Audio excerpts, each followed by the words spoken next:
wax ngir sama digganteeg yàlla rek xaw ma woon sax fu nga xam féete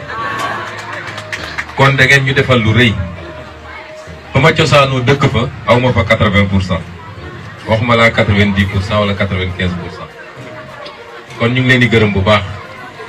xam naa ni damay jàppee sama bopp citoyen d'honneur bu nga xam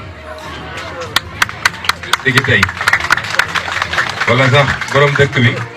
xam naa danga may may sama ñetteel fii ngeen ñu koy maye nga xam imaama gi nii daal di xutba ndax am na loo xam ne dëkk bu la ko defalee rek doomu dëkk boobu nga kon ñu ngi leen di gërëm di leen sant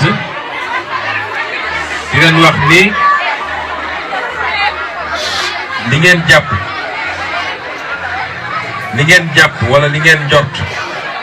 ba tax ngeen yëkkati seeni xob ci jamono boo xam ne ñëpp ngi doon laaj ngeen yëkkati seen xob téeméer bu ne lu ëpp juróom-ñeenti fukk ne sànnil nañ ko Yewwi Askan Wi loolu ngeen jàpp mooy dëgg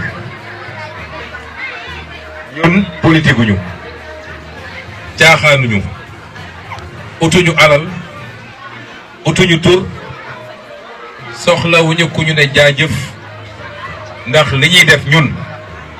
dañ ko jàppe jaamu yàlla li ñuy def suñu digganteeg suñu borom la li ñuy def li ko lal mooy am yéene ci réew am yéene ci Sénégalais yi ndax nag Sénégalais yi sonn nañ de sonn nañ ba fu sonn yem te dara tegu leen ko lu dul ay njiit yu bon xam nga yàq nañu politique benn xeetu yàq boo xam ne ñun ñii mujjee ñëw ci politique te jaaruñu ci parti politique yi ngeen xamoon nàmpuñu seen xeetu politique te nag dañ ne nit li mu nàmp lay gàll nun nàmpuñu ñoom seen xeetu politique beneen xeetu politique lañu andi Sénégal boo xam ne dañu bëgg a jubóole Sénégalais yi ak politique foo waxatee politique foo waxatee politicien duñ la ne ku dul wax dëgg kuy jël lu mu moomul kuy dige lu mu dul def ndax tey loolu mooy mandarga ak politique ci réew mi ñun ñii ñëw pour soppi politique pour jubóole Sénégalais yi ak politique ñun sax léeg-léeg dañuy am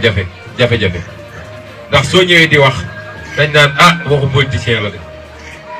gars yi moom bu ñu bëggee lu ne di nga ko dégg politicien buy wut moom lu ne di nga ko dégg diw déggoon nañ ko fi diw jaaroon na fi waaye dañ leen bëgg a seeral